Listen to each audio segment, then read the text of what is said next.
प्राय गोलाव सम माहारिनि हाबा मावनायनि उनाव जातिनि सार्थनि थाखाय हाबा मावनायनि उनाव गुबुन गुबुन हारि माहारिजों गोबां समाव सोमोन्दो खाथि सोमोन्दो बायदिसिना जेंनाखौ जोङो हाबा मावबोदोंमोन।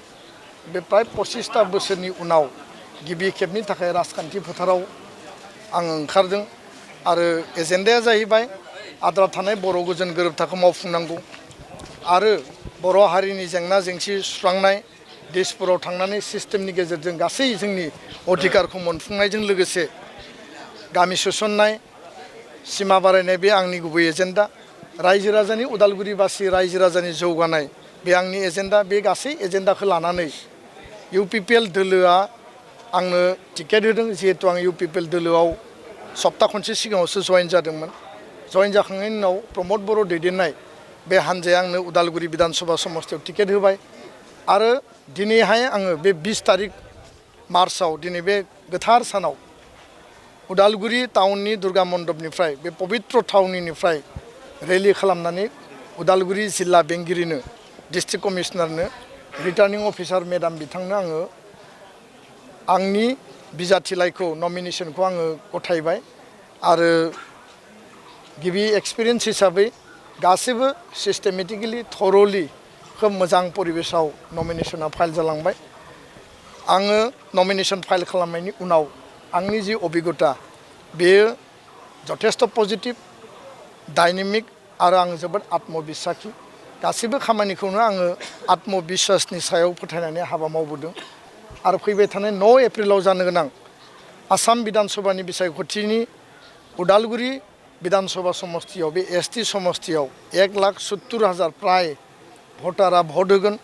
9 एप्रिल 9 बा 9आ आंनि थाखाय लाकी नाम्बार आरो बेखायनो 99,000 भट मोननानै उदालगुरि विधानसभा समस्तियाव आं देरहासारगोन। बियो रायजो राजानि आशीर्बाद।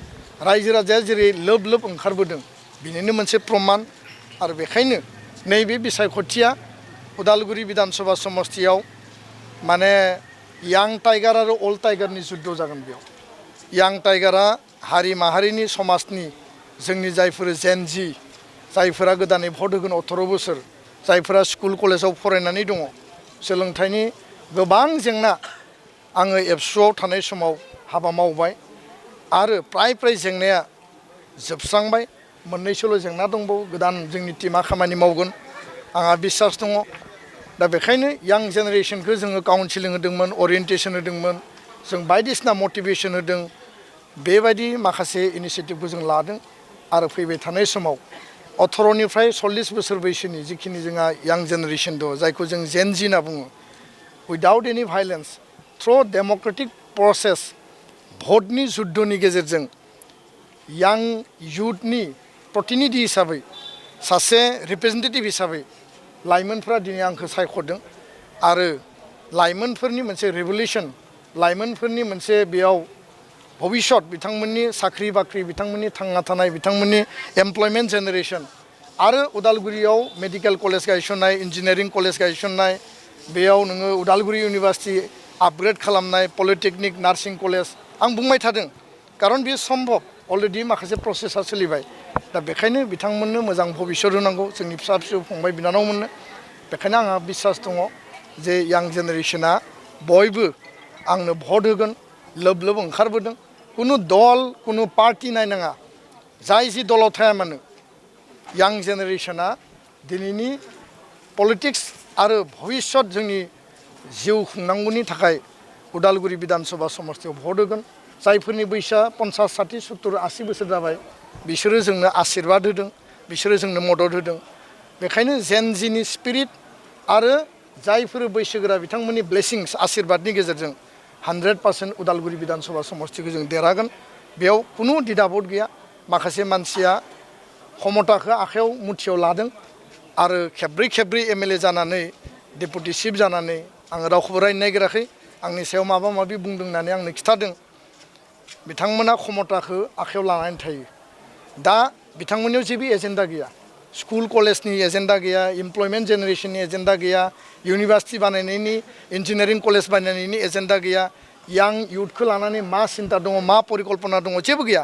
खालि पावार नांगौ खालि पजिशन नांगौ क्षमताखौ नांगौ डाबल नांगौ किन्तु जोंनियाव एजेन्डा दङ बे जुद्धआ एजेन्डा गोनां आरो एजेन्डा गैयिनि जुद्ध बे जुद्धआ जाबाय यां टाइगार आरो अल्ड टाइगारनि जुद्ध आरो बे जुद्धआ जाबाय बर' जातिनि आद्रा थानाय जेंनाखौ गहपुरसिम सिमा बारायनांगौ आद्रा थानाय खामानिखौ दिसपुराव थांनानै दिसपुरनि दरजाखौ जौखावनानै अधिकारखौ बिख'ना लाबोनायनि जुद्ध आरो गुबुन हारि माहारिखौ जौगाहोनाय बिथांमोननि दुख बेदनाखौ जौगाहोनायनि जुद्ध बेयाव जोङो 100% साक्सेस जागोन आंहा बेयाव आत्मबिश्वास दङ जितु नोंथाङा राजनितिकआव खोब गोदान गाबोननिफ्राय रायजोफोरनियाव मा एजेन्डा लानानै हाबनो होननानै सानदों नोंथाङा 8टा गेरान्टि आं लाखिदों आइजोफोरनि थाखाय मोनसे गेरान्टि एकर्ड इमप्लिमेन्टेसननि मोनसे गेरान्टि माने इन्स्टिटिउसन एजुकेशनेल हाब गुवाहाटीनि उनाव क'क्राझारनिफ्राय नेक्स्ट उदालगुरि इन्स्टिटिउसननि हाब मोनसे बानायनायनि थाखाय आंनियाव प्लेनिं दङ जोंनि जायफोर बैसोगोरा बिथांमोननि थाखाय बेयाव जोङो बिधायक केन्द्र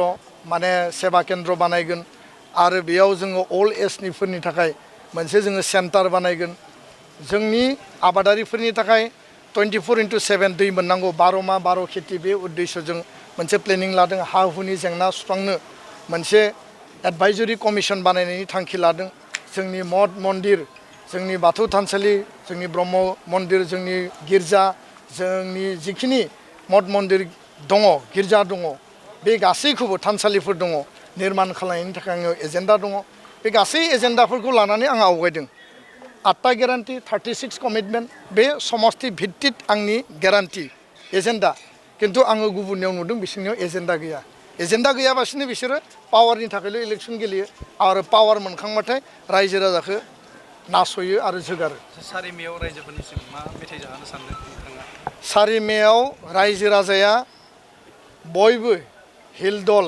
माने लोब फैनानै उदालगुरियाव गोदान मोनसे जारिमिन सृष्टि खालामनायनि थाखाय आवगायबोगोन आरो रायजो राजाया सिद्धान्त लागोन जे बिथांमोना बे खालि माबायदि रंजागोन आरो माबायदि बरायगोन बेयाव आंखौ बरायनाङा आंनि देरहानाय माने बर' रायजो राजानि आरो गुबुन हारि माहारिनि देरहानाय आंखौ देरहाहोनाय माने जेनजिनि देरहाहोनाय आरो जेनजि देरहानाय माने आं देरहानाय खोथाया बेनो बे स्पष्ट आं बेखौनो बुंबाय